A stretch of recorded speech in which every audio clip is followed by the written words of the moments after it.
Mesdames et messieurs, bonsoir et bienvenue dans cette grande session de journal télévisé qui sera sanctionnée par le grand format du condensé des audiences du vice-ministre du budget Félix Momat. Mais avant, le sommaire.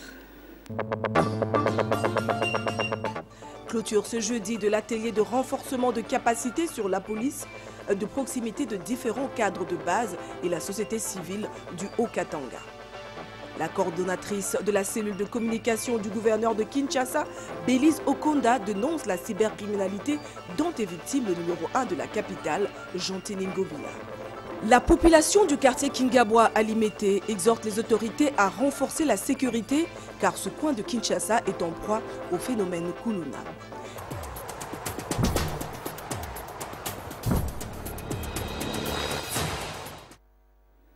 Une fois de plus, mesdames et messieurs, bonsoir. On offre dans ce journal, l'Institut national de recherche biomédicale INRB a reçu officiellement jeudi 3 septembre 2020 de la Fédération de Russie 2 unités mobiles faisant office du laboratoire microbiologique de diagnostic rapide. Cette acquisition est le résultat d'un accord de coopération signé en marge du premier sommet Russie-Afrique qui s'est déroulé à Sochi le 24 octobre 2019 et auquel le chef de l'État Félix-Antoine Tshisekedi avait activement participé. Selon l'ambassadeur russe, il s'agit d'un deuxième lot de matériel après la livraison de plus de 28 000 unités de consommables de laboratoire, de plus de 8 000 unités d'équipement de protection individuelle, notamment de combinaisons de protection, des respirateurs, des masques complets réutilisables, des filtres et des gants. Les 2 laboratoires microbiologiques mobiles livrés sont dotés des équipements les plus modernes pour les diagnostics express. Le numéro 1 de la ville de Kinshasa a reçu mercredi 2 septembre dans la salle polyvalente de l'hôtel de ville de Kinshasa 3 groupes socioculturels venus lui soumettre leurs doléances. Ces derniers sont victimes de spoliation de leur espace. Sylvain Kabombo Sengele a signé ce reportage. Conduit par Franck Diongo, député honoraire, toutes ces personnes, plus de 200 en tout, sont victimes de spoliation de leurs espaces de travail. Il s'agit des maraîchers de Kisenso, ceux du site de Lukaya, dans la commune de Mongafula, et les fabricants de pierres tombales et autres carreaux artisanaux exerçant à Lemba Foire, en face de la Foire internationale de Kinshasa.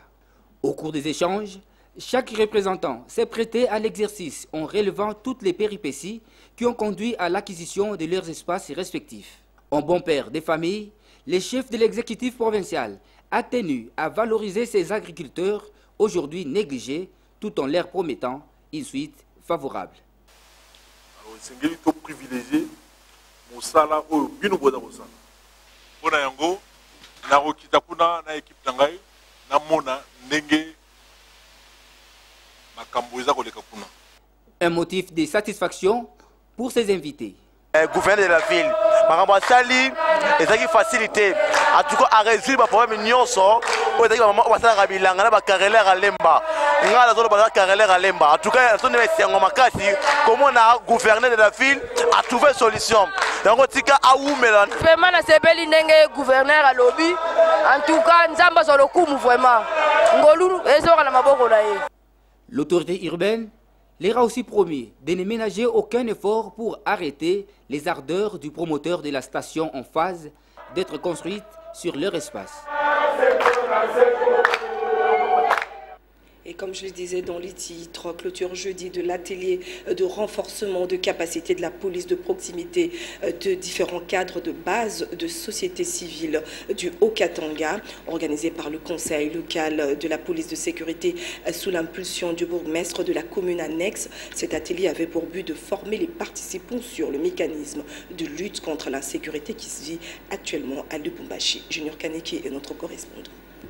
Comment appréhender les données nécessaires pour la sécurisation des entités? C'est sur cette thématique qu'a reposé cet atelier de renforcement des capacités organisé dans la commune annexe auquel ont pris part différents cadres de base et les membres de la société civile du Haut-Katanga. En fait, il est question d'aider la population à s'organiser par rapport à leur participation à la sécurité locale et même à leur développement, puisque il y a la décentralisation, vraiment le 3e pilier de la décentralisation qui voudrait que la population puisse s'organiser au niveau de la base et qu'elles puissent se prendre en charge par rapport à certaines situations. En ces jours des clôtures, les orateurs se sont apaisantis sur les attitudes professionnelles des policiers. Ici, 3P, proximité, partenariat et prévention, et 3R, résolution de problèmes, rédivabilité et autres, ont été recommandés pour une bonne sécurisation de la paisible population, et les participants de cet atelier s'en réjouissent. Le thème que j'avais, c'était la redevabilité. J'ai expliqué comment il faut être redevable, comment est-ce qu'il faut créer des forums de quartier dans le quartier, comment est-ce qu'il faut planifier des activités à donner aux mandateurs. Je suis vraiment satisfait pour cette organisation et si toutes les choses peuvent être mises en place et en pratique, je pense qu'il y a lieu de voir le pays se développer à partir de la marche. Cet atelier fait suite à quelques cas d'insécurité qui se vivent à Lubumbashi dans le Haut-Katanga et qui parfois échappent au contrôle des services de sécurité. Dans le même chapitre, la coordonnatrice de la cellule de communication et presse de l'hôtel de ville de Kinshasa, Belize Okonda, a dans une déclaration dénoncé les actes d'un réseau mafieux qui usurpe l'identité du gouverneur Jean-Tini Ngobila Mbaka pour escroquer les Kinois. Ces propos ont été recueillis ici par Sylvain Kapombo-Sengele. Depuis un certain temps, un groupe d'inciviques s'adonne à cœur joie à usurper l'identité de son Excellence, Monsieur le gouverneur de la ville de Kinshasa.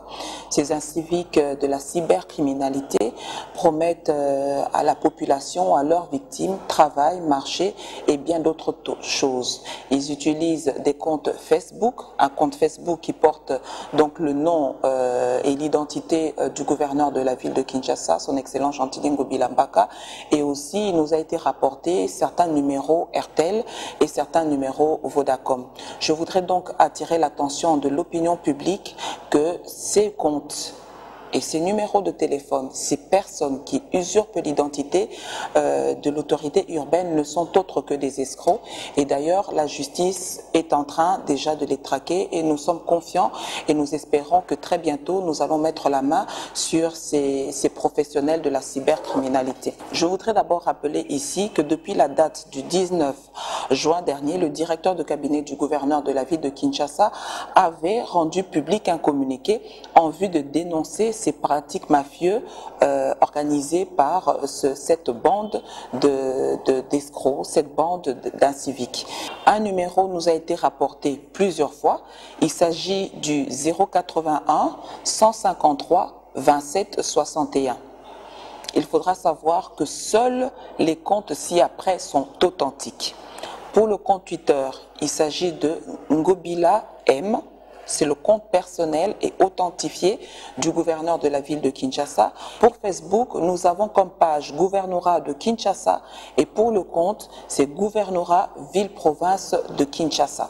Ainsi, le gouverneur de la ville de Kinshasa demande à toutes et à toutes de rester vigilants face à cette vaste escroquerie.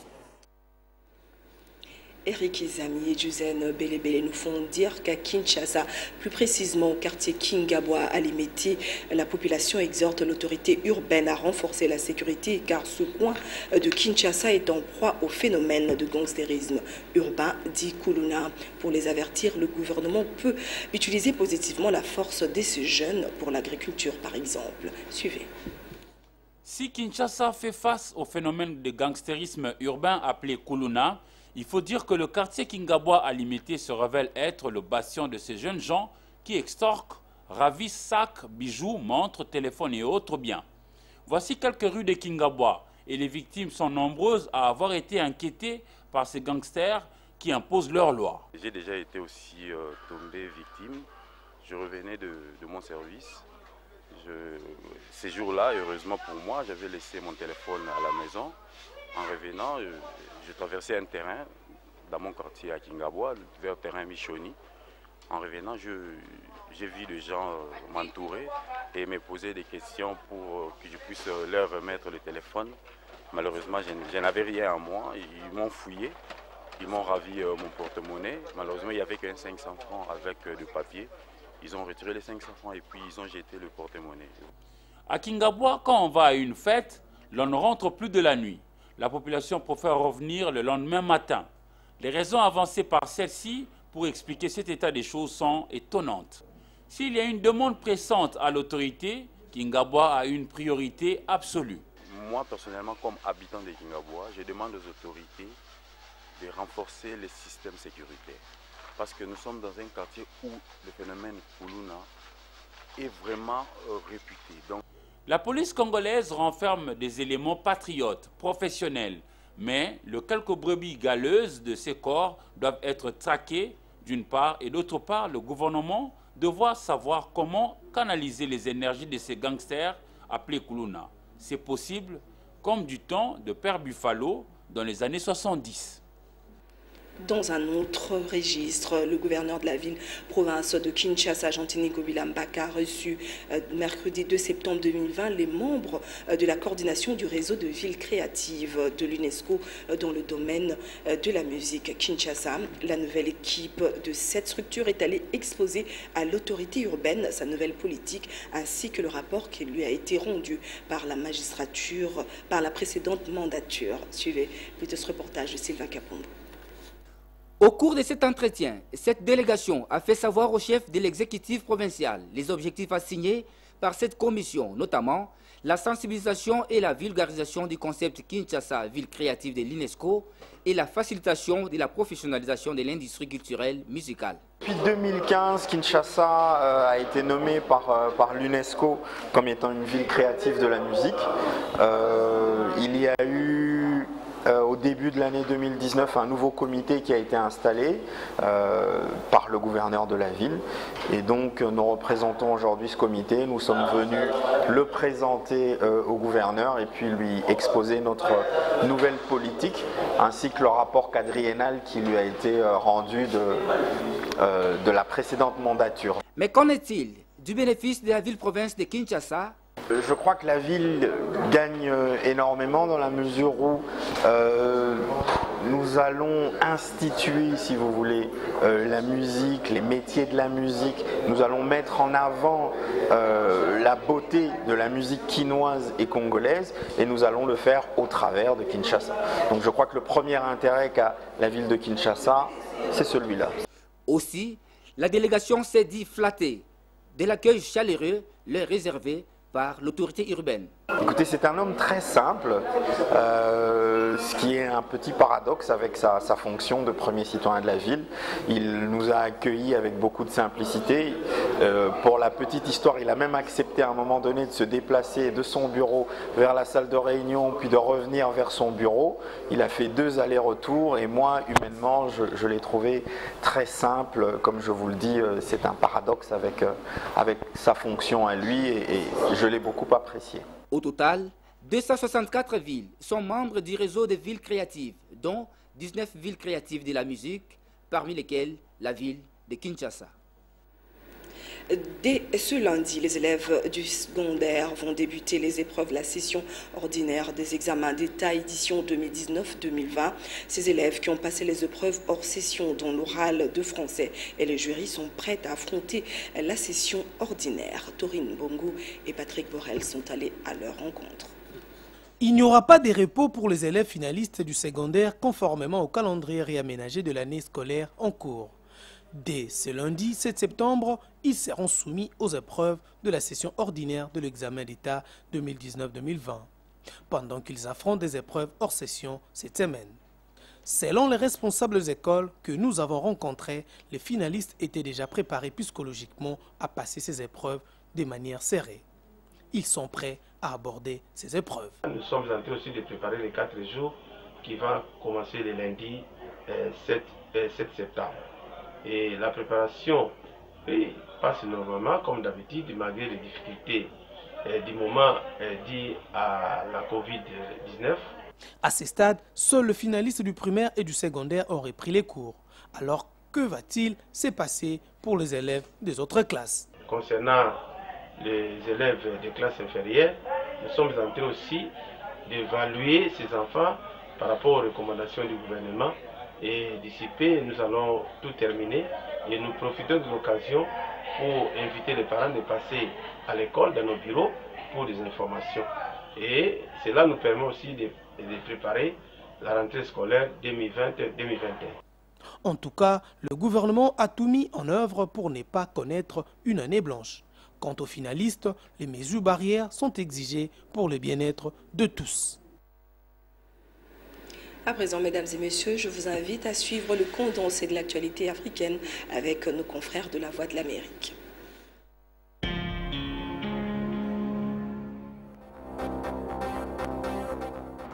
La junte au pouvoir au Mali a nommé un nouveau chef d'état-major et a procédé à plusieurs nominations à différents postes clés de l'armée et de la sécurité 2 semaines après le putsch, selon des décrets rendus publics mercredi. L'Union européenne se tient aux côtés de la Cour pénale internationale, CPI, après l'annonce des sanctions américaines inédites contre la procureure de l'institution, Fatou Bensouda, a déclaré jeudi un porte-parole de la Commission, assurant que Bruxelles avait exprimé son désaccord à Washington. Les États-Unis ont demandé jeudi que Paul Rusesabagina, dont l'histoire a inspiré le film Hôtel Rwanda, se voit accorder un procès équitable. Opposant en exil en Belgique, il est le fondateur du mouvement rwandais pour le changement démocratique. La justice de Kigali l'accuse d'actes de terrorisme. Au Tchad, l'ancien ministre du pétrole, Djirassem Lemebadjiel, est en garde à vue depuis hier. Il est poursuivi entre autres pour détournement de fonds publics, des accusations rejetées par ses avocats.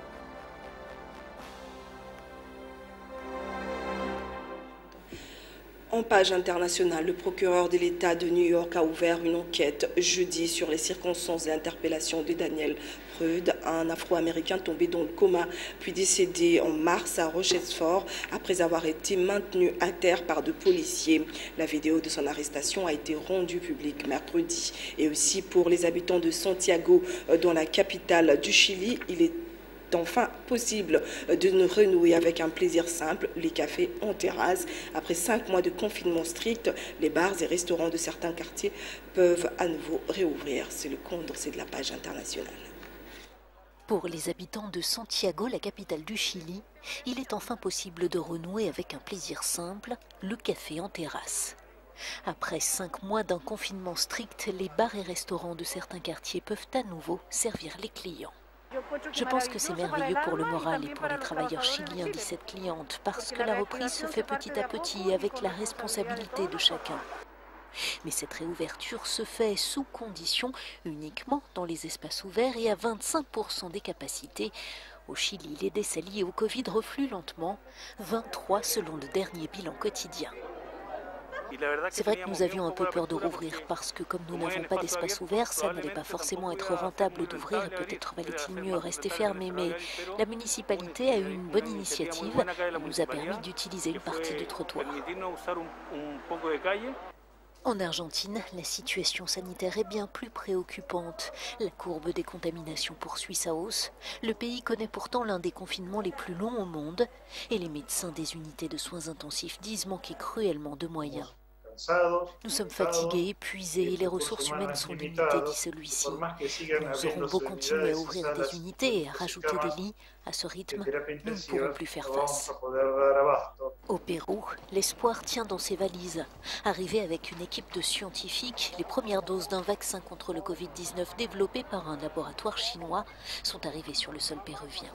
Les essais cliniques doivent être menés sur 6000 volontaires dans le cadre d'une étude conduite également en Argentine, au Maroc et en Arabie Saoudite.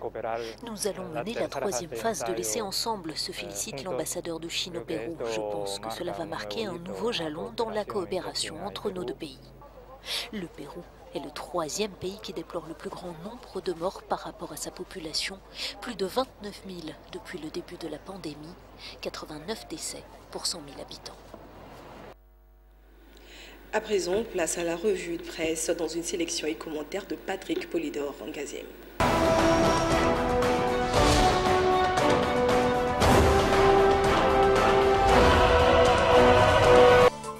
Fronde contre Félix Tshisekedi et réformes électorales, 2 sujets d'actualité sur lesquels les journaux sont une fois de plus revenus dans leur livraison de ce jeudi 3 septembre 2020.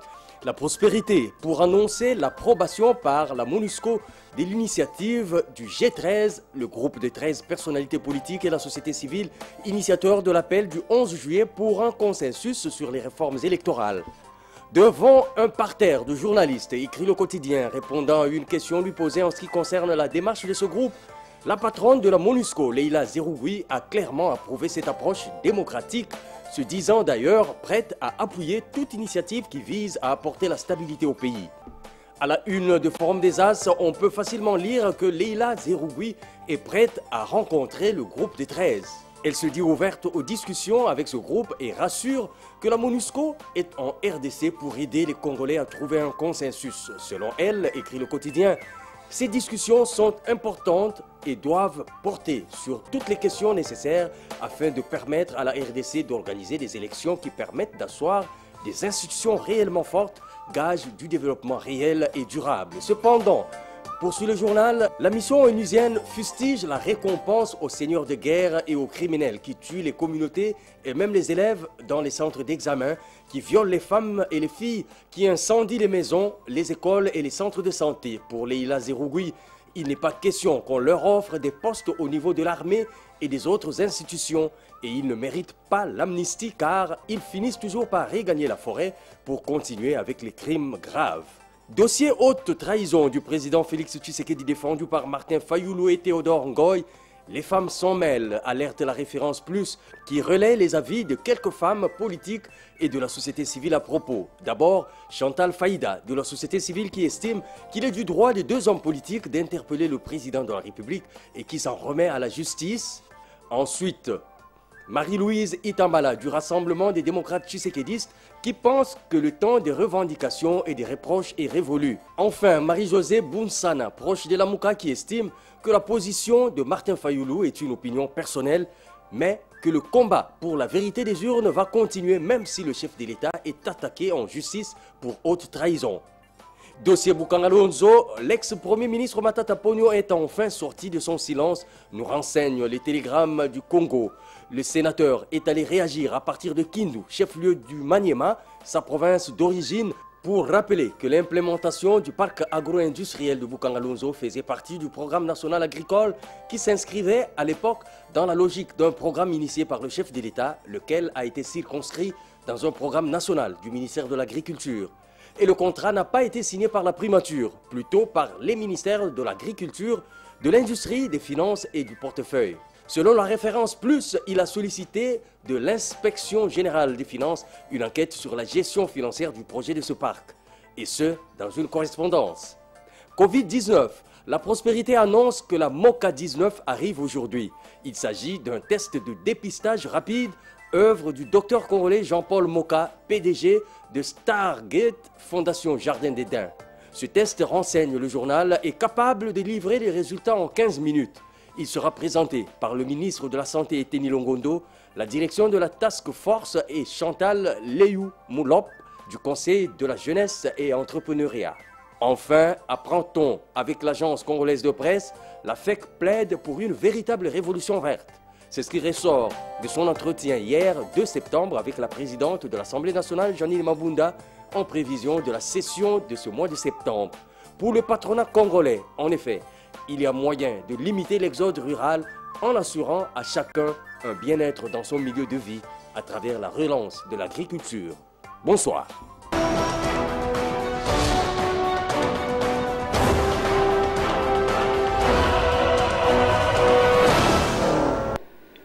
Je vous le disais au début de ce journal, Kolwezi, chef-lieu du Lualaba, a abrité du 24 au 27 août 2020 le séminaire d'accompagnement de province de l'espace Katanga sur l'élaboration des édits budgétaires de l'exercice 2021 et de sensibilisation sur l'assainissement du fichier de référence de la paie des agents de l'État sous le patronage du vice-ministre de budget représentant le vice-ministre du budget Jean Baudin-Maillot.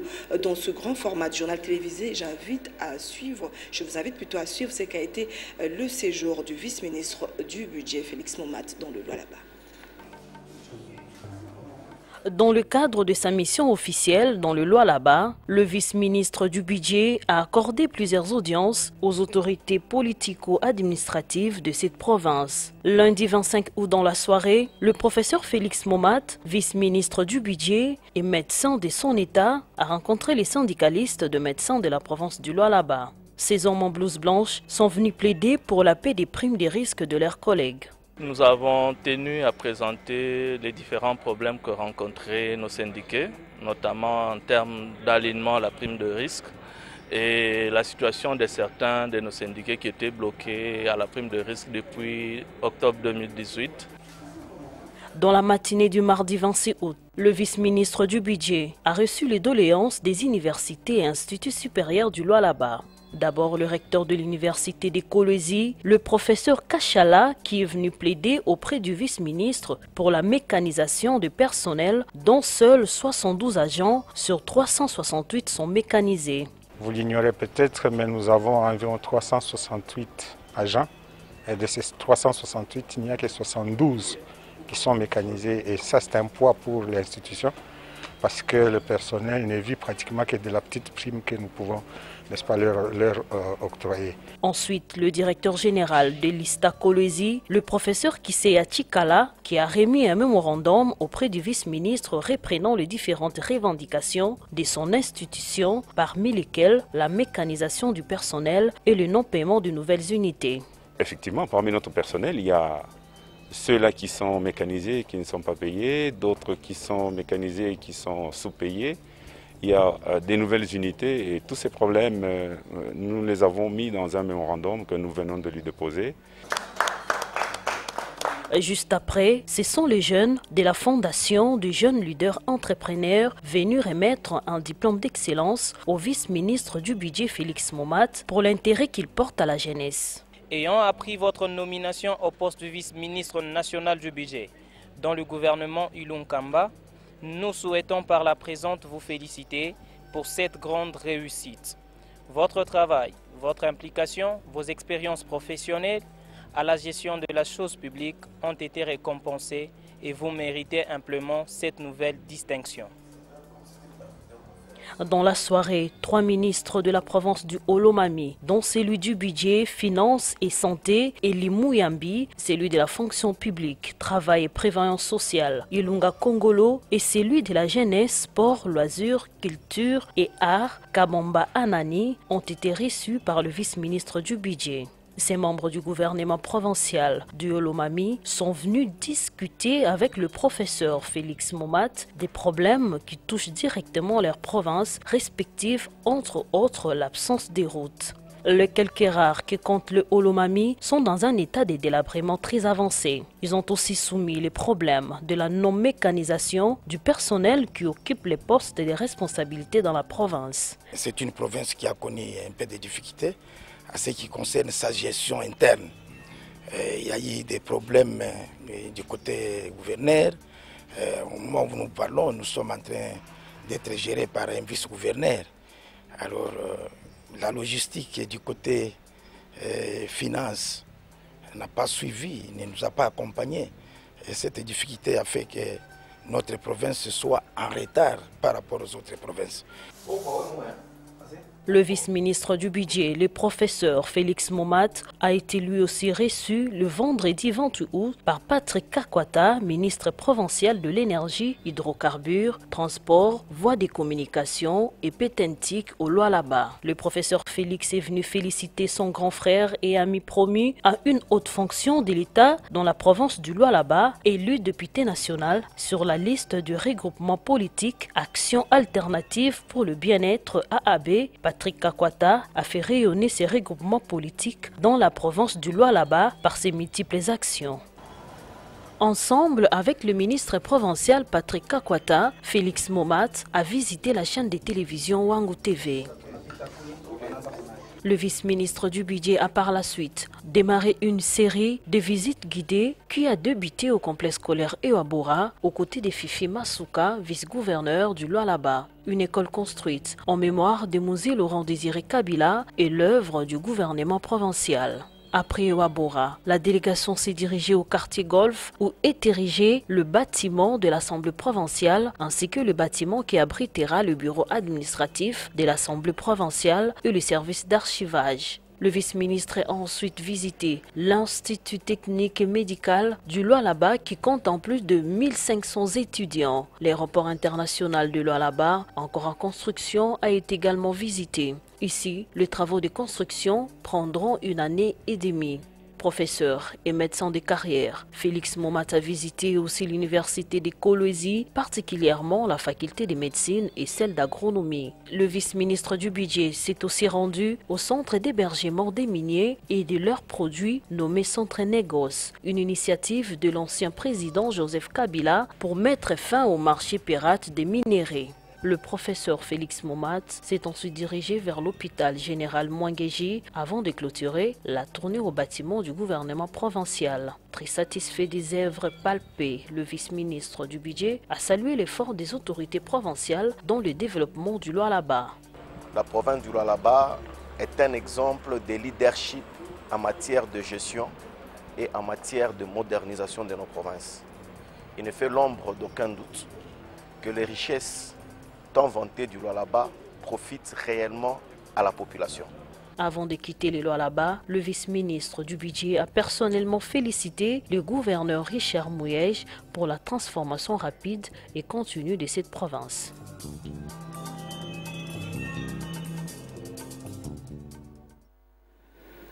Nous sommes arrivés à la fin de cette session d'information, mais pour ceux qui nous ont pris en cours, voici les rappels de titres.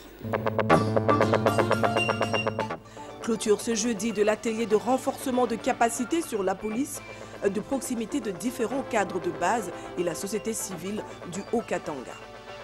La coordonnatrice de la cellule de communication du gouverneur de Kinshasa, Bélise Okonda, dénonce la cybercriminalité dont est victime le numéro 1 de la capitale, Jean-Téné Ngobila. La population du quartier Kingabwa à Limete exhorte les autorités à renforcer la sécurité car ce coin de Kinshasa est en proie au phénomène Kuluna.